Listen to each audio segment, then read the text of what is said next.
मैं शाम के समय घर जा रहा था तो देखा कि बिजली के खंभे पर कागज चिपका हुआ है।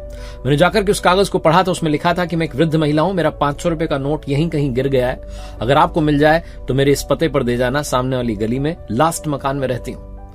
मैंने वहां सच में ढूंढने की कोशिश की लेकिन कुछ नहीं मिला। फिर लगा कि एक बार जाकर के देखना चाहिए क्या सच में वहां कोई रहता है या किसी ने शरारत की।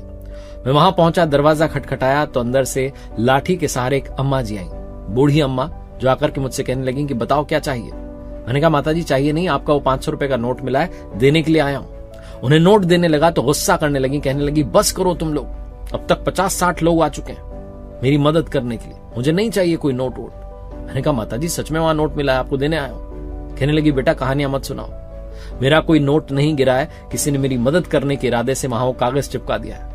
अब तक 50-60 लोग आ गए और मदद करते चले गए, अब मुझे और मदद नहीं चाहिए। मैंने बहुत मिन्नतें की, जैसे तैसे उन्हें वो 500 का नोट दिया और उनसे कहा अपना ख्याल रखना। जाने लगा तो उन्होंने कहा एक काम करना, मुझे लगा शायद कुछ मांगेंगी।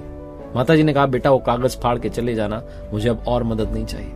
मैं जब वापस आया उस खंबे के पास, उस कागज को फाड़ने जा रहा था तो अंदर से आवाज आई कि तुमसे पहले 50-60 लोगों से भी तो यही बोला होगा, जब उन्होंने नहीं फाड़ा तो तुम इस कागज को क्यों फाड़ रहे हो। इसी उम्मीद में मैंने उस कागज को वहां चिपके रहने दिया कि 50-60 लोग और आएंगे, माता जी के और बेटे आएंगे माता जी की मदद करने के लिए।